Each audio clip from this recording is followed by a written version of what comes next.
That was challenging. I got the live set up okay, but then I couldn't figure out how to get back to it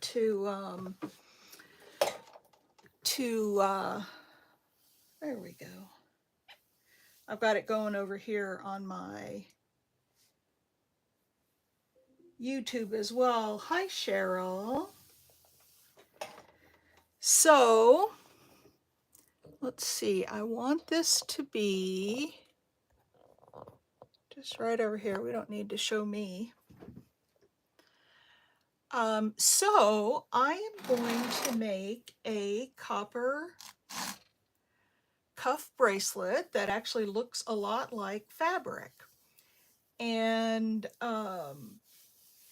hey, Mike, wait till you see this. So I've got two pieces of copper here. The 20 gauge copper is a stiffer piece, and that's going to get formed. This is 1.5 inches wide. That's going to get formed around to make the base of, hang on a second. Trying to get this so it doesn't really show me because I don't need to be in the picture. This will be the base. Now this piece, you'll notice, is a whole lot bigger, and that's because we're going to twist it up and turn it into a twisted piece that is going to oh, okay, I'm recording live. This is going to turn into a twisted piece that's going to get shaped and riveted to the top of the base. So this fold forming is where you actually I'm gonna do this, where you fold the metal and then you kind of unfold it or shape it, or you do something with that folded metal. It's called fold forming. This particular fold that I am doing was created by a good friend of mine, actually. Her name is Eva Sherman, and she wrote this book, Cool Copper Cuffs.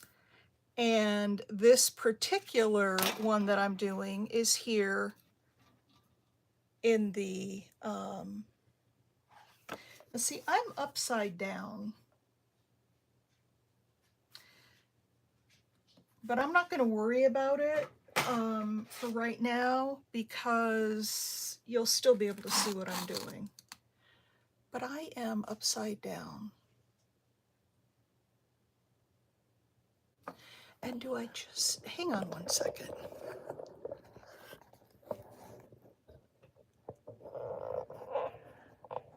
Let me see if that, I think that makes the difference.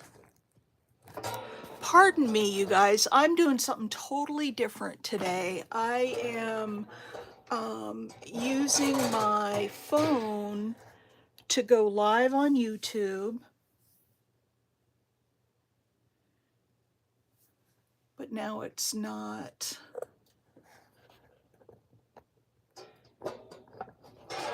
far enough over here to really see my, okay, so I'm getting used to this, and I can see I'm going to have to get a different arm for my camera. Okay, so what I'm going to do, first of all, it says to anneal it, but I think that this is pretty soft metal. So what I'm going to do is just start and go in about, I don't know, halfway up the ply. No, I do need to do that. It's not quite soft enough. And remember what I said about annealing. That's where we put heat on the metal, and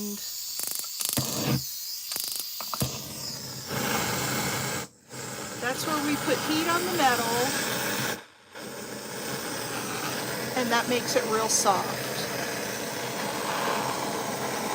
Hi, Kat. Welcome. Hi, Pam. Can you all hear me okay?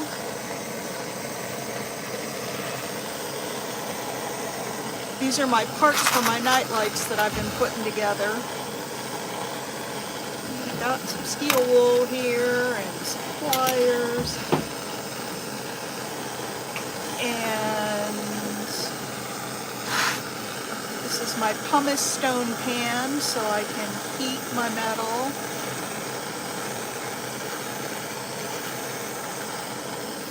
All right, that's heated. Now, playing, yes. Oh, and text Judy. I wanted to let you know I will be cutting out your nightlight a little bit later today, and I will have it ready to go by tomorrow. So what I thought I'd do, oh, right on it with the Sharpie, yeah. I have heard that too. The other thing I watch for, Mike, is the flames that come off of the metal to turn orange. All right, so what I'm gonna do now is I'm just gonna go along here and twist this. I'm just gonna twist this metal. And at first it's not gonna look like much, but then you can watch and see that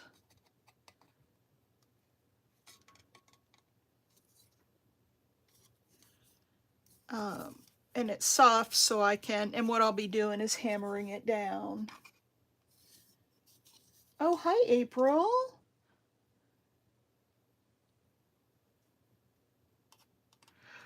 So Judy, what I thought I'd do, because you wanted to, instead of just cutting out the words, Maddie's light, you wanted to put like a light in it and I think stamp on it. What I thought I would do is, so now I'm just going to hammer this down.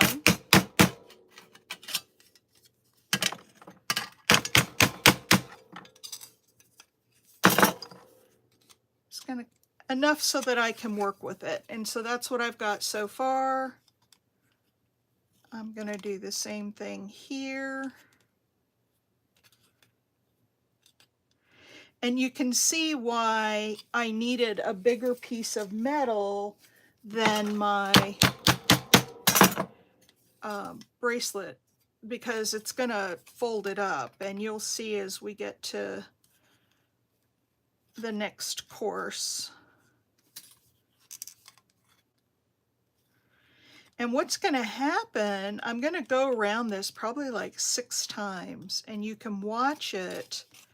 It's going to move into the center and form some ridges like fabric. I don't have one made up to show you, but if you go look on my Etsy store, you'll see it, because that's where this guy bought it from. So yeah, I had somebody order one on Etsy and I didn't have one made up, so I'm thinking, well,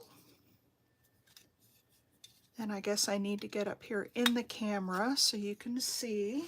Let me scoop my chair up here a little farther. So I thought, well, if I have to make one, I might as well come online and show you guys how I make it. All right, so there it is. And you can see some of the folds starting to go up into the, we're just gonna lightly tap it down so I can keep working with it. This is 30 gauge copper, and if you know the gauges of copper, you'll know that this is very, very thin copper, very malleable. And it would never stand up on its own as a bracelet. It just wouldn't. And so that's why we have the 20 gauge. So with copper, the higher the number, the thinner the metal. So 30 gauge is quite a bit thinner than 20 gauge. And the 20 gauge will hold up as the base.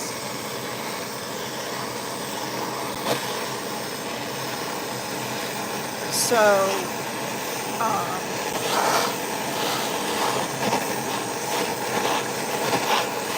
I'm just annealing it again so that it will be soft and pliable to work with. And that's good enough. Hey, April. We got two Aprils in here. Hang on, you guys, 1 second. I'm watching on my iPad, and my iPad just notified me it's almost out of battery. Let me grab my cord real quick. It's right over here.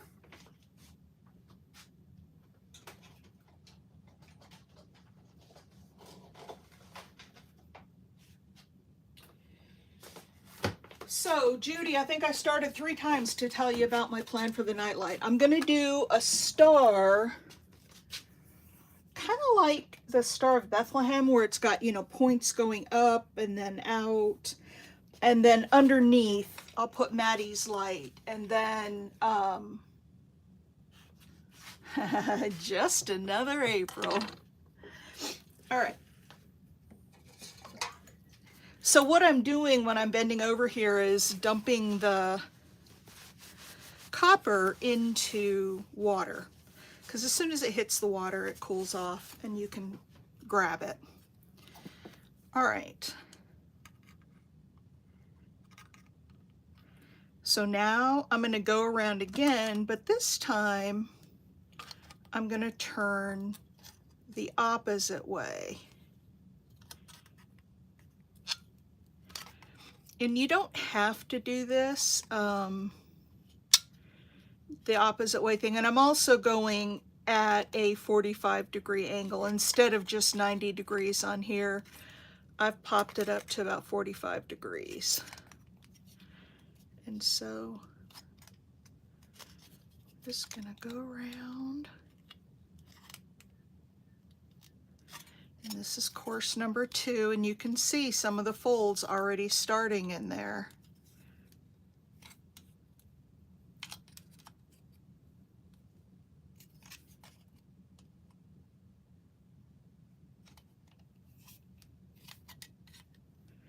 So we'll go around. Hard to believe this is going to turn into a beautiful bracelet, isn't it? And if, like I said, if you guys want to go out and look at my Etsy store, it's on Cheryl Foyle's Designs. That's my Etsy store where I have my jewelry, and you can see a picture of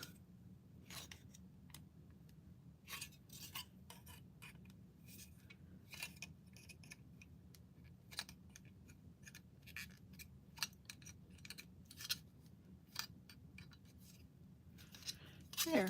See how it's starting to fold into the middle and up there? Just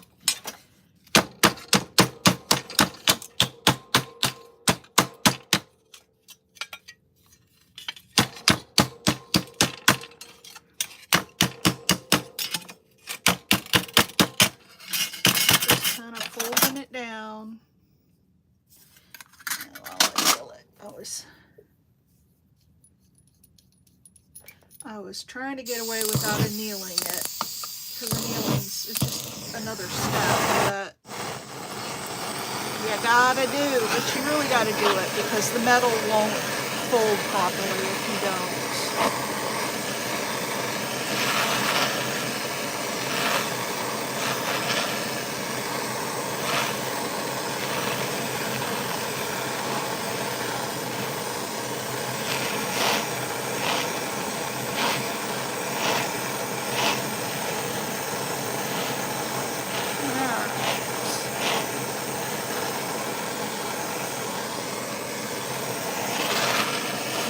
This next one, we should really start seeing the bracelet take shape.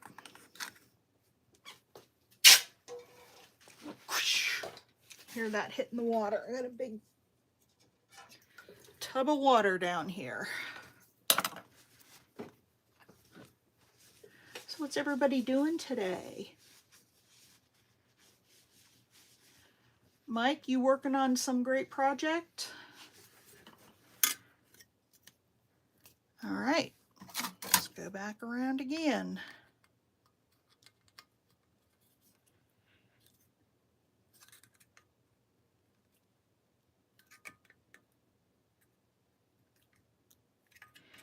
Now at the end, I can choose to leave like this ruffled edge at the edge, or I can cut that off and just leave the inner part.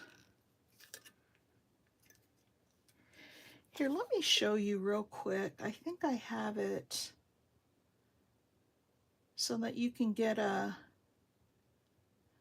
feel for what it's going to look like.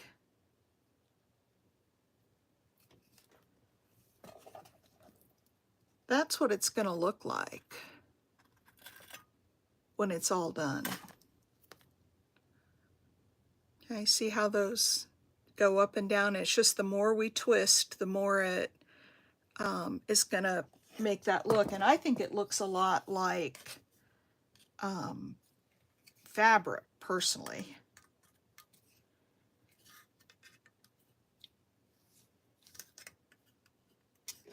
I keep pulling off a camera here. Let me go back.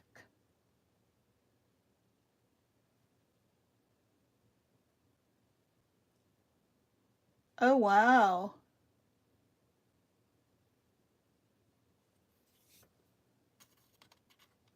Yep, and you're seeing how it's made. It's just twists of the copper.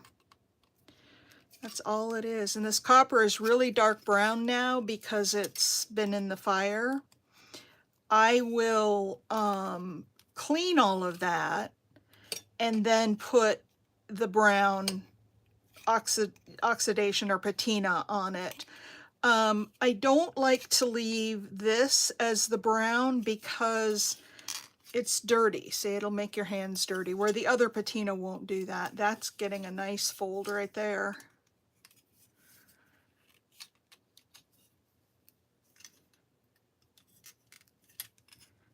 So yep, I'm just going around and folding, and I'll keep doing that. And the more I do it, the more it's going to crease up into the middle. Like I said, it's going to take several times around. It's not a one-time thing. But you can see it's starting to show some... I don't know how Eva came up with this. I guess she was just like we come up with a lot of stuff, even in the paper crafting. You just play and, you know, you learn new techniques. So the guy who pioneered the whole fold forming kind of movement, his name is Charles Luton Brain. And I have, if you look up some videos on fold forming, you'll see some beautiful different techniques. This is but one. I've made some fold form like necklaces before. Look at that. See how pretty that is? And we're just going to lightly...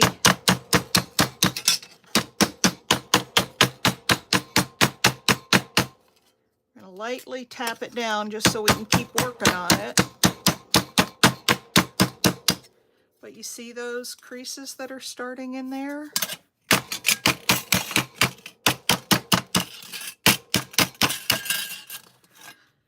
And that's why we start with a much bigger piece, because I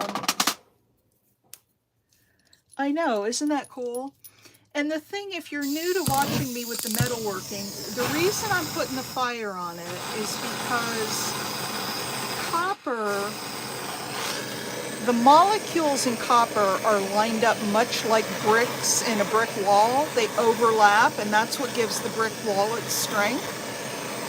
The molecules in copper and silver and brass are very much the non-ferrous metals.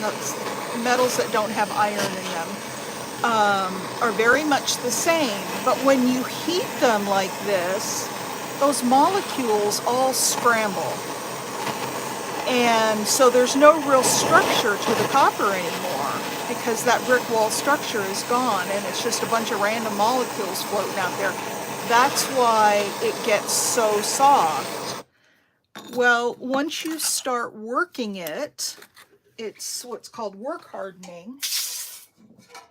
And if you hammer it, or like I'm twisting it or anything like that, those molecules kind of, you know, form back in place. And my hands are going to be filthy by the time I'm done with this, but those molecules kind of lock into place again and make it hard. Because if you look at this now, look at how easy that bends. I mean, it's like butter. And okay, I'm going to go the other way this time. So it allows you to work with the metal when you anneal it, because it just gets so soft. And then as I'm work hardening it, like this right now, that's not moving. That is firmly solid right now.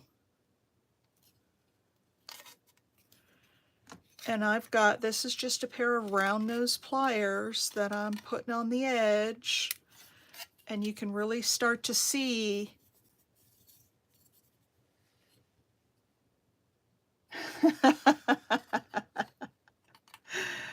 well, you want to hear something funny? Text Judy. I have been doing this now for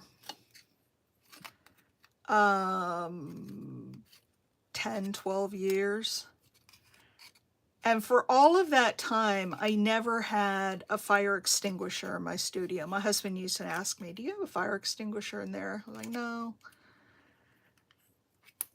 And he went out just recently in the last few weeks and bought me a fire extinguisher. I said, oh, now you have jinxed me and I'll probably set my studio on fire.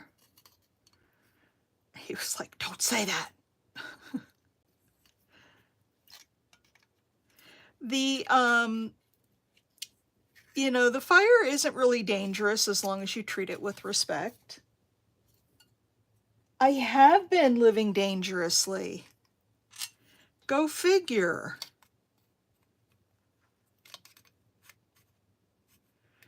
Go figure.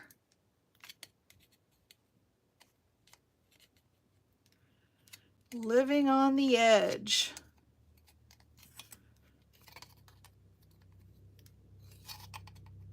But yeah, he really wanted me to have a fire extinguisher. And I'm in the basement, so like the ground is cement. Now, when I lived back in Raleigh, my room was carpeted. And I did drop some really hot pieces, like enamel pieces, or I'd solder something and I'd drop it on that carpet. And oh my gosh, it stunk to high heaven when that carpet melted.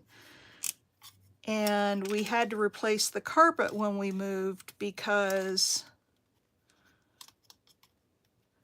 it was so damaged. All right, we're getting some good. I'm not gonna hammer this too much this time. I'm gonna kind of leave it like that. Living dangerously. That's why when you see me on Art Before Breakfast taking that heat gun and burning holes in the fabric, that's a piece of cake for me.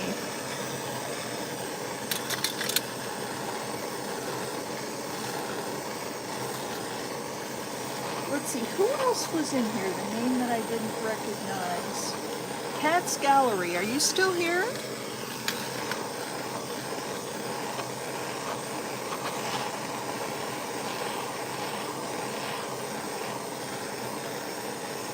Are you still here, Cat's Gallery?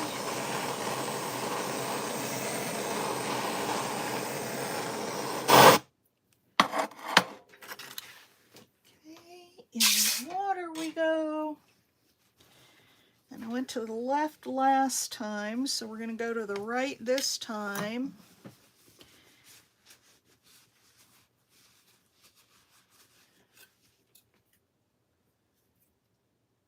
Takes a surprising, yeah.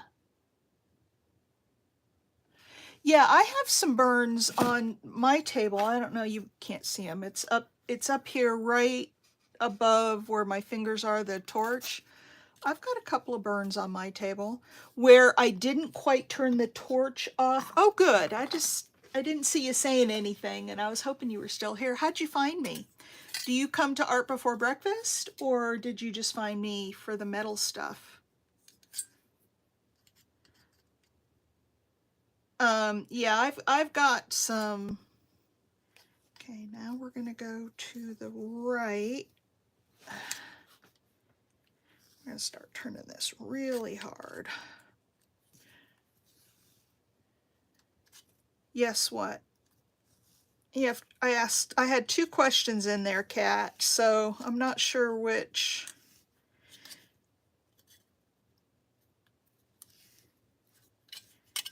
How you found me, but do you work with metal?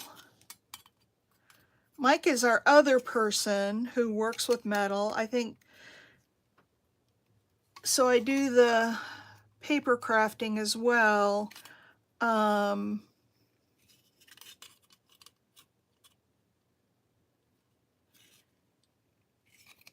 a lot of people like to watch the metal.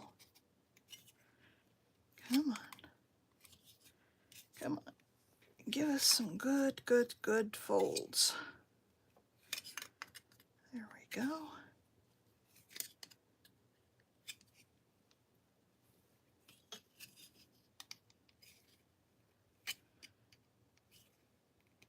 I don't think anybody else in here works with metal, do you?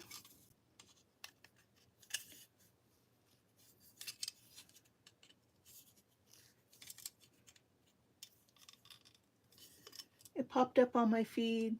Yeah, I do paper stuff too.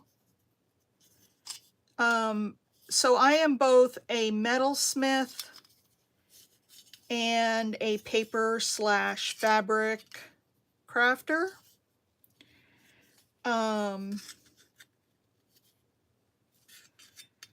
So I do a series every morning where I go live every morning except for Thursday. We didn't go live today, and Sunday. I don't do Sunday. But we do a lot of paper crafting. Sometimes I do some metal stuff there.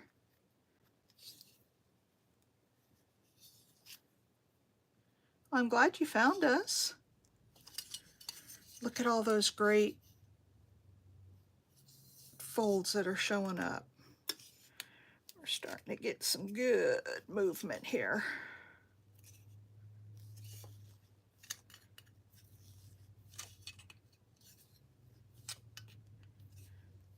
Some good, good movement.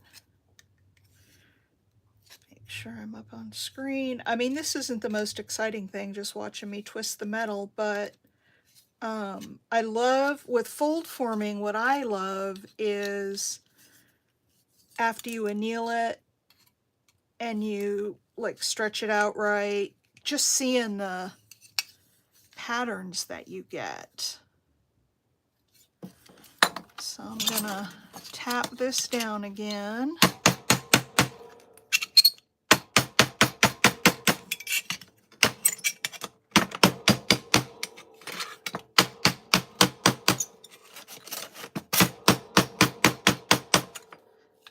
And I love working with the metal because, oh, hey, Pam. Oh, you do work with metal. Do you do copper? Do you do fold forming? Oops, piece of my little tile fell off there. I had broken it. Tell me about what you do. And do you go by Pam or Pamela?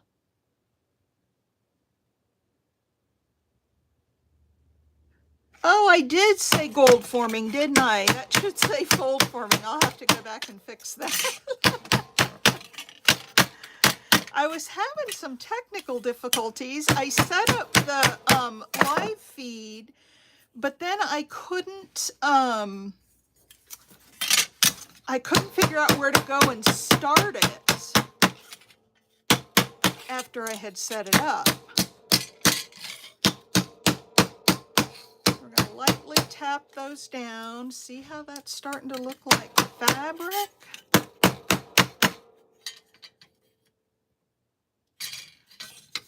what do you do with metal? Pam, tell us about you. Tell us a little about your endeavors.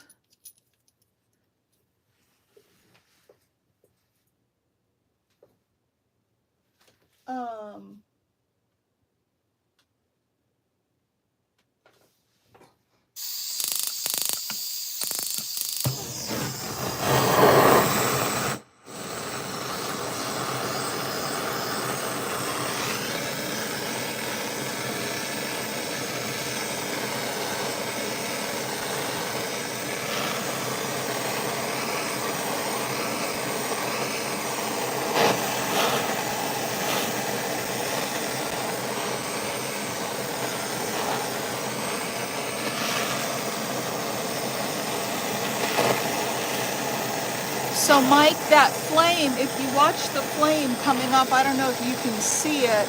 Initially it's blue coming off the copper, and when it turns to orange, that's also supposedly, see how it's orange coming off the...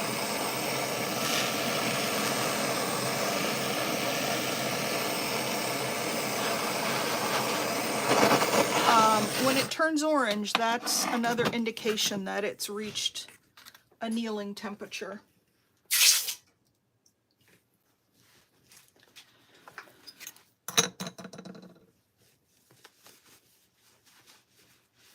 Or at least that's what I read. Okay.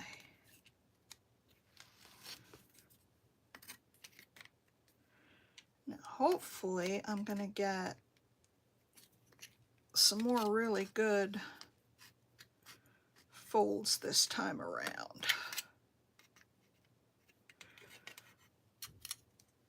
Because I need some real good, and there's another one coming on.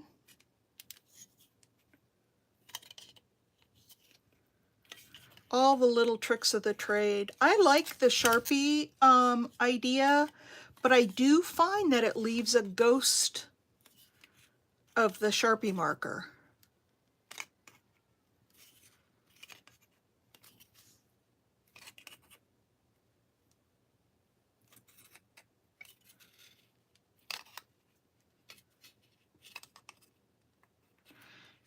And so I've stopped using that method, and I've tried to go by the orange. So now I'm kind of pulling my pliers down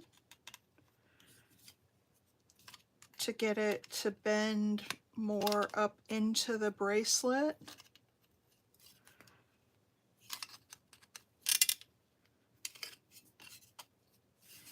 I'm getting a lot more folds there.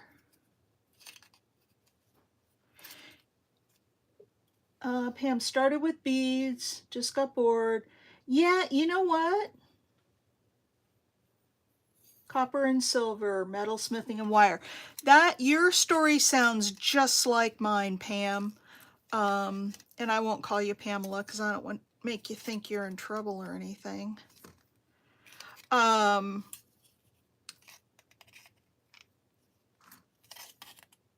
started the same way. I had a friend who, well, I have to back up farther than that. Way back in high school in it was either 75 or 76. I don't remember what year I was in.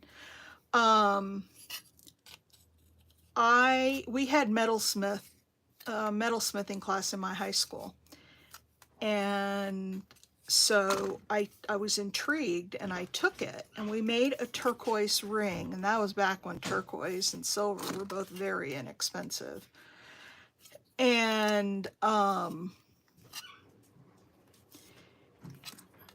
was kind of fascinated by it, but then I never really did anything with it after that. I got out of high school and didn't give it another thought. Well, then a friend of mine said, oh, I went to this bead shop and they had these beading classes where you could make earrings, you know, with beads, and they showed you how to do it. She said, come do it with me. It was a lot of fun. I was like, okay. So I went, and for a long time, I got into bead weaving.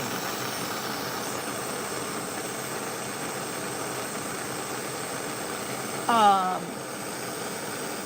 got into bead weaving, and yeah, lamp working never held much interest for me for some reason. But anyway, I got into the bead weaving and I made some beautiful pieces. But then I decided to open an Etsy store, and for the Etsy store, I knew that I could not make enough pieces fast enough to keep up a store because that bead weaving takes forever, and because it takes forever, you have to charge more for the pieces, and I just didn't think, I was unknown, I was just starting out, and I thought nobody's going to pay what I would need to make. So I took a metals class, and my first metals class was enameling. And then I took another class where we made, I don't know, I took a couple of classes. It was a local bead store that sold all the metals and stuff too, so it wasn't like anything real fancy, but I fell in love with metals because I thought, man, I can, oh, you guys can see my flip-flops that always clack when I walk through my studio. I wear these things every day. So I found that I could really do my own thing, you know, with the metal smithing, and I was hooked. Now this part right in here needs some good twisting.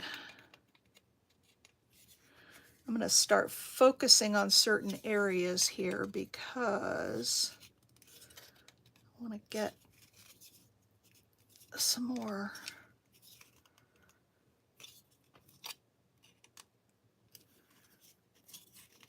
metal folds in there. There it goes.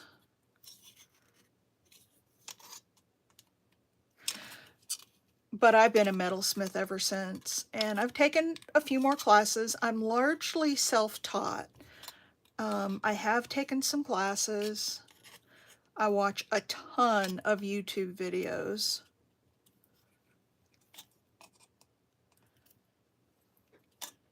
And I've learned a lot that way.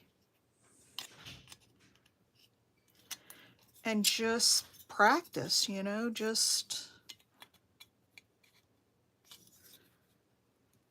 come on. I don't know why this little part right here isn't really bending very much. So I might have to anneal that especially good and do some other things to make it bend.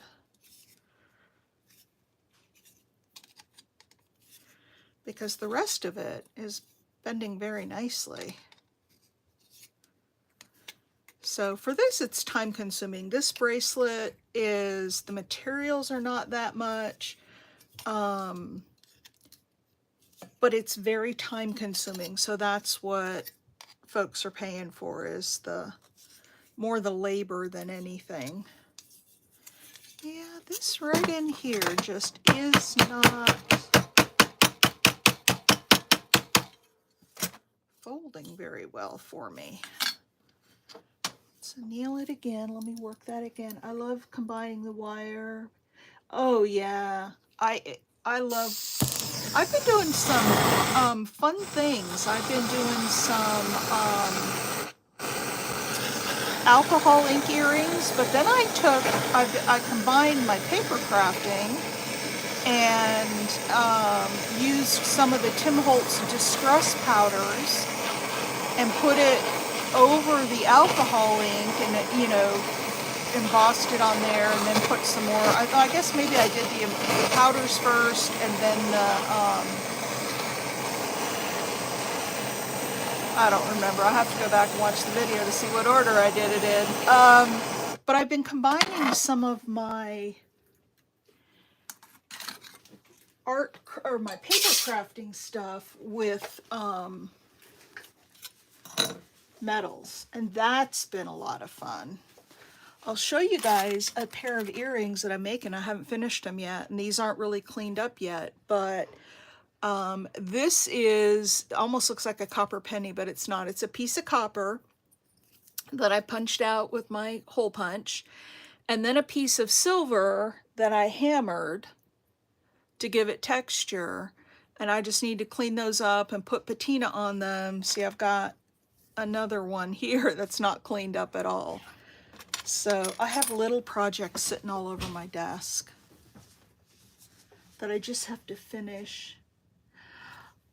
You know, Pam, I have tried and tried and tried to do, there we go. Now I got a good fold in there. I have tried and tried and tried to do flame painting, and I just can't get it. Because once I get one part colored and I go to move my torch to the other part, it turns the one that I already had colored to like black or brown. And I don't know, I just can't. I have not been able to make it work. So I'm putting a little muscle into this, but you see how that is now looking like a piece of fabric?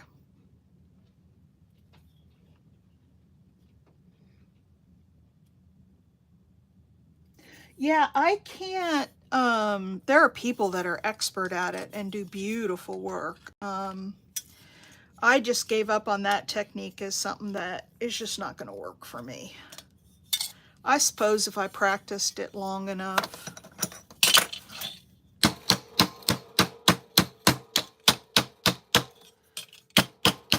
So now,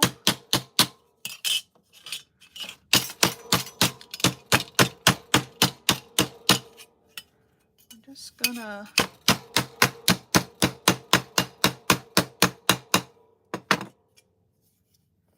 do you see there? Do you see all those folds in there?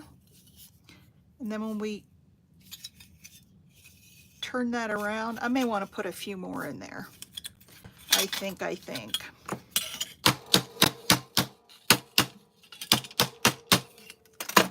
But yeah, look at how that's looking. Isn't that looking wonderful? And it's just course after course after course. Now I'm not going to be able to finish this up online because I don't have the camera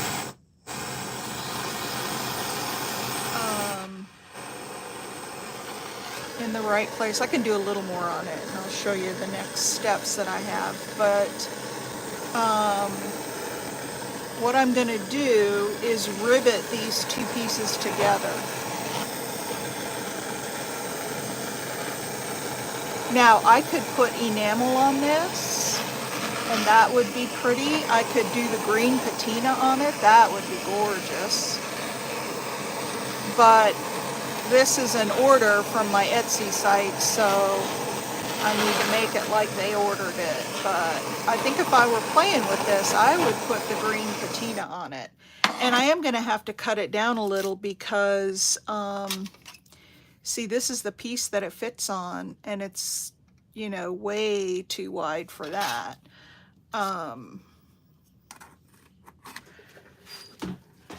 Oops, wrong pliers. It's way too big for that, unless I make another base for it. But I am gonna straighten it up some. I'm gonna put it on the paper cutter and cut that straight, and, you know, cut the edges straight. But there were a couple more places that I wanted to.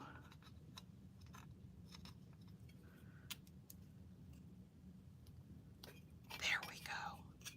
There we go. So now I can kind of start fine-tuning it wherever I think I need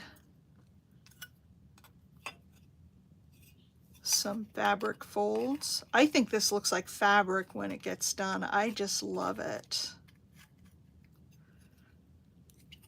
And see, I'm pulling it hard enough that it's pulling that up into there. And then we'll go around and do the other side.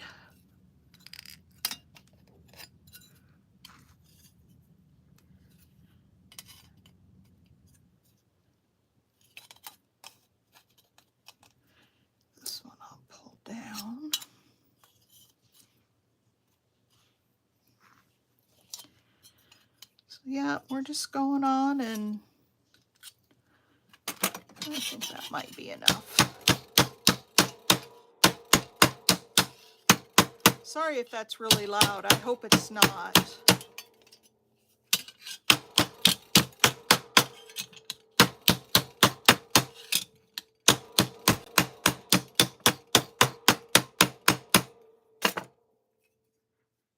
Look at that. Isn't that just yummy?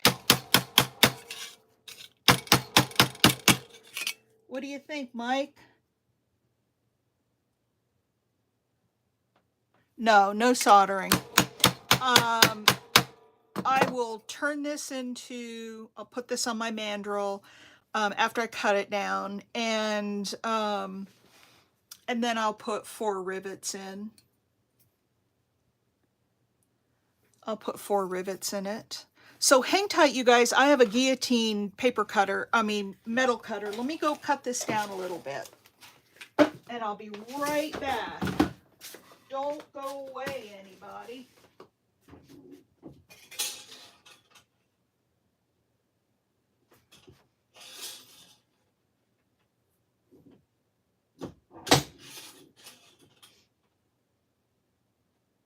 Now my studio smells like propane gas.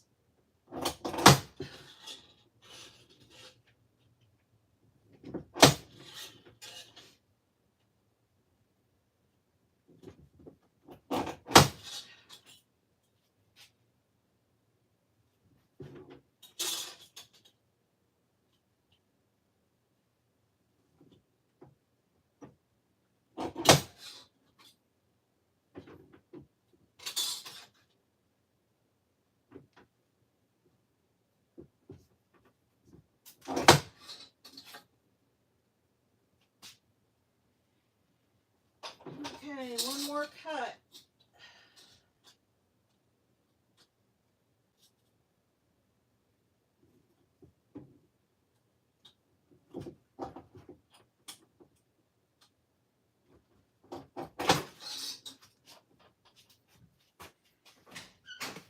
All right, you guys, so here it is, all cut down. My husband just walked in. Everybody say hi to Lou. They can't see me, can they? No, they can't see. The camera's right here. I think I need to cut. Let me see. I'm going to take a file and just file down those corners so they're not quite so pointy.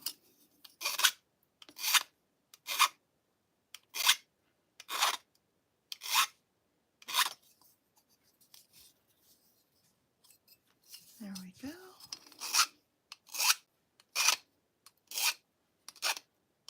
This is cool because this will be ready to go in the mail tomorrow. Hi, Lou.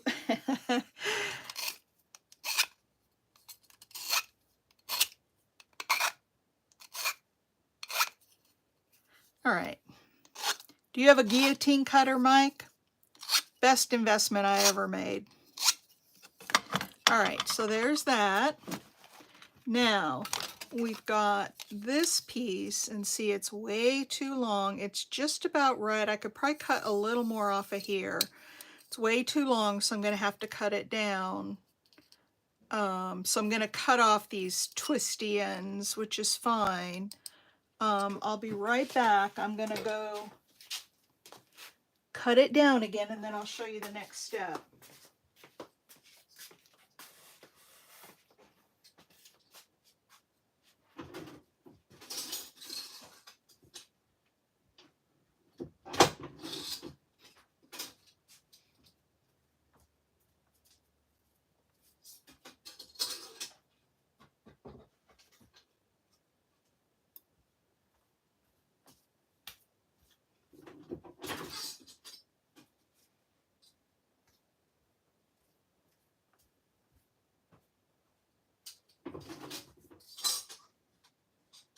All right, almost there.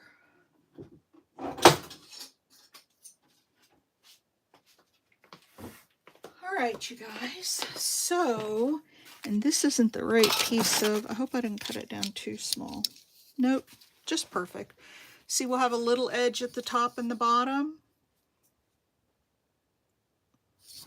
So this is the heavier, this was the real 30 gauge piece, a small piece that I had cut originally. So I'm just rounding these corners so that when someone puts it on, it doesn't poke them with the corners. And then I will I know, isn't that, didn't you see there's no, it's not that it's difficult, it just takes time. And that's what most of my price, I think this bracelet sells for $45. And let's see, we've been going about an hour. So, you know, an hour and a half, and I will have a bracelet made. And if I am doing things smart, I would have made like an assembly line and done multiple at the same time. That would have been the smart thing to do. But I have an order for just one, and I wasn't in the mood to do a whole bunch of them, so I've been really struggling lately. I was telling Cheryl, Crafty Shamrock, about this, that I've been really struggling with motivation to get back into the metal studio. I don't know why. I've been really kind of focused on the paper stuff. All right, now, oh, I have a mandrel. What I usually do is put it in my drawer. This is my mandrel for my night lights. Anybody know what this is? Whoops. Dropped my iPad. Good thing it has a good case on it. Anybody know what this is? This wooden piece?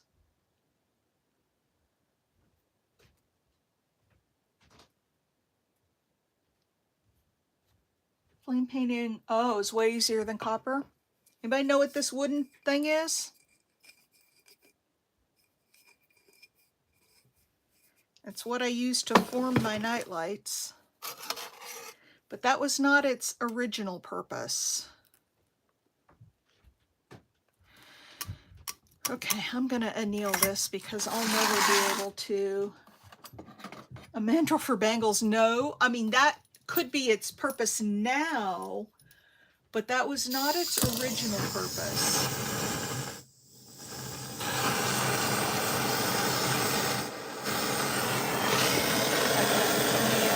Anneal this really good because I'll never be able to shape it.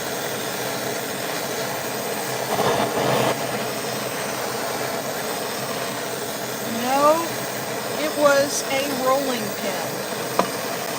And I took the handles out, and it's the perfect shape to bend my night lights around. So sometimes we have to improvise and use what we have in hand. Yep, it's a rolling pin. Doesn't have all those fancy designs on it like you were showing me, Cheryl, but it's a rolling pin.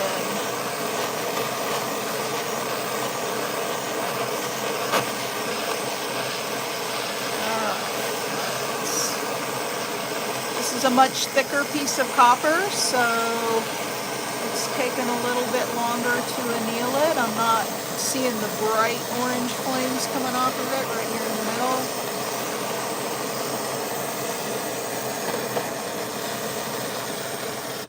All right, that'll do.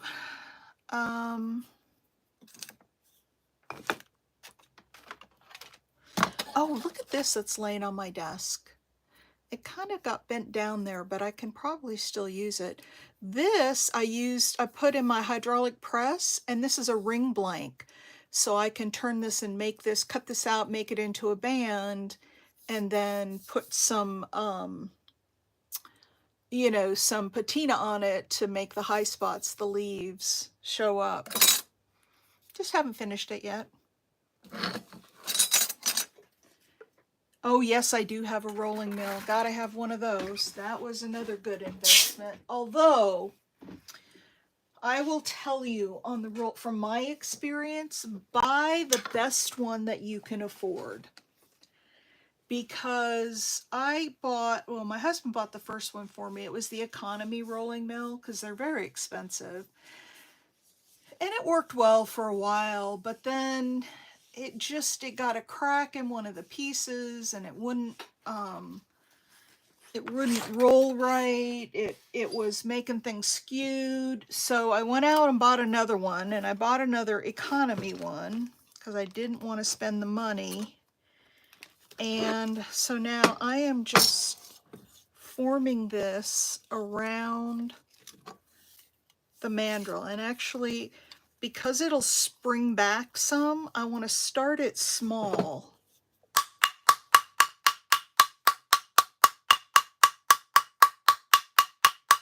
I want to start small. Now, this is a tapered mandrel, so watch, and I'll show you how to fix this. You see how the ends, and this bottom end is going to be wider than this top end. Anybody know how to? Yeah, I would love to have a Durston. Anybody know how to fix this? Because look at, that's not a very good cuff. Mike, you know how to fix it?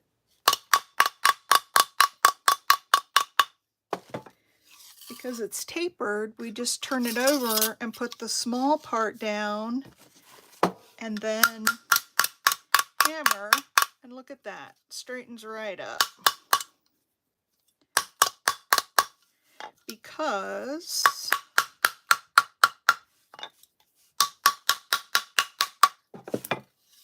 flip it, yep.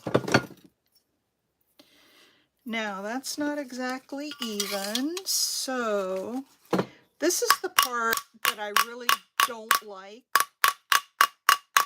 about making cuff bracelets, is getting this part of it just right.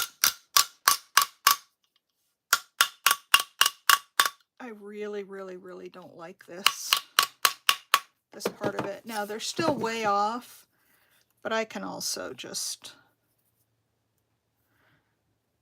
it's got to come out a little bit. So the trick is getting it to open in the middle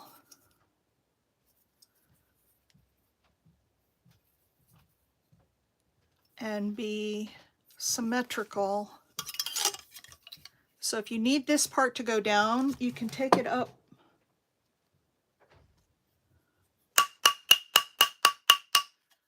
And go up here on a smaller part, and that'll turn it over a little bit flatter.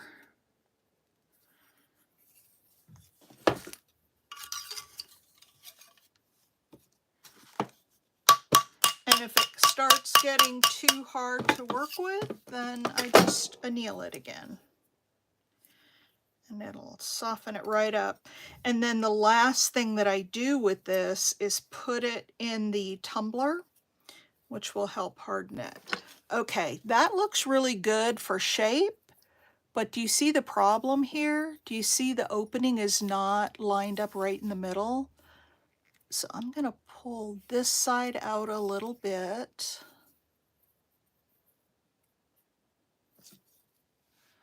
And that looks a lot better. I just have to get this side down. So it's just fine tuning at this point. Again, labor intensive.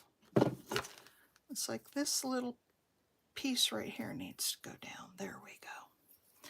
All right. And the first time they put it on, they'll get it out of whack because they'll fit it to their wrist. So it's not critical that it be exact, but I like it to be as exact as possible. And that's still not, I'm not going to play with it too much here, but I will play with it a little. And sometimes if I can't get it, I'll just start over because it gets too...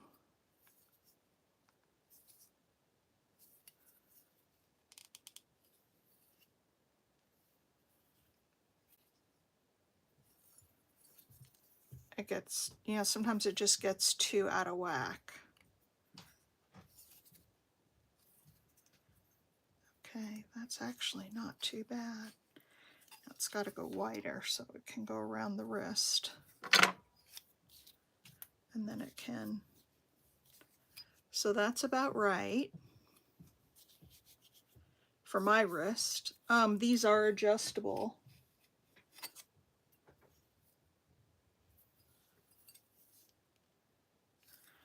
All right. I'll play with it a little more because now it's off again. Well, maybe it's, yeah, it's off again. There's more metal on this side than this side. But anyway, the next thing I do, and I make this one pretty small, I'm going to lightly, again, remember this is 30 gauge metal, so it's real lightweight. It's not going to take much to form it, but I make it small because I want to, oh, I gotta round off those corners again because I cut off the ends.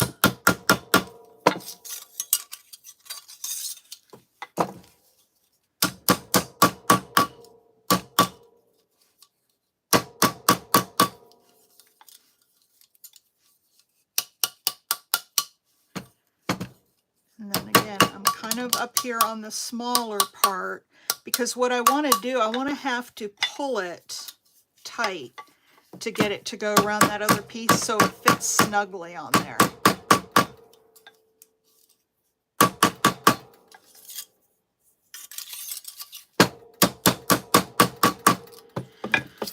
All right.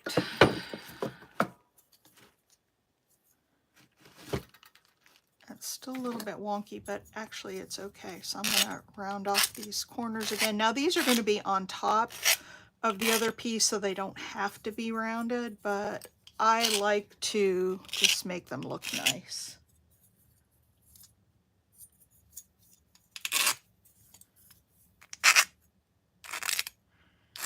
And I'm going to show you how this works, and then that's as far as we'll go with this because that's as far as I can go while I'm on camera.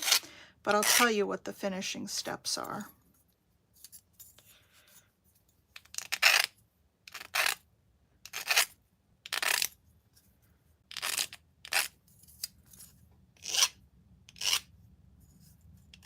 Okay, so then I'm going to take it and see how it's really small to fit over this. I'm just going to pull it till it fits.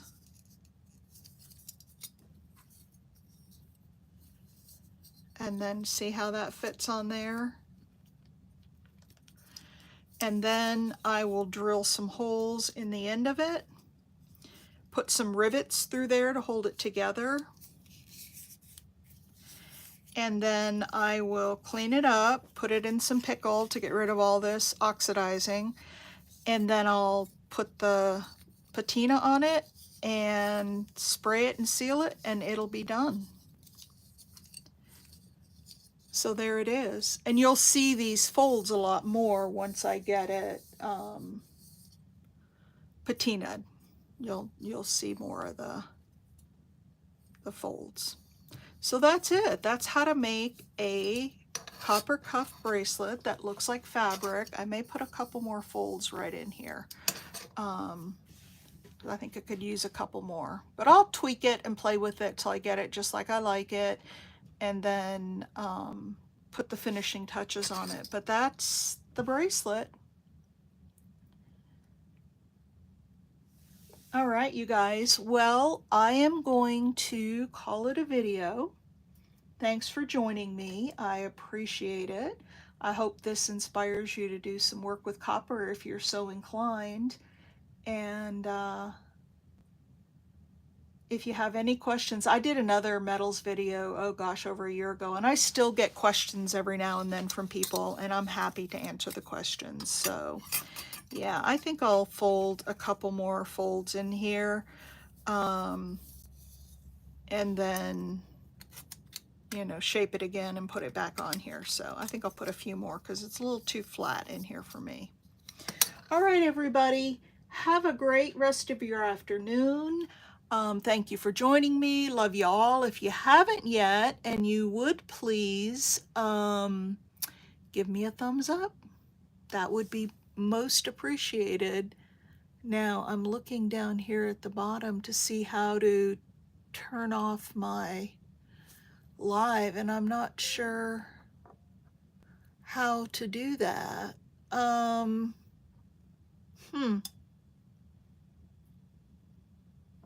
Well, see, this is the first time I'm doing this, as I told you all, and so I'm gonna have to turn over, and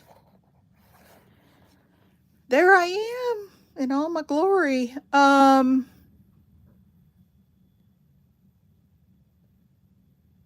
Okay, I'm gonna stop it. Talk to y'all later.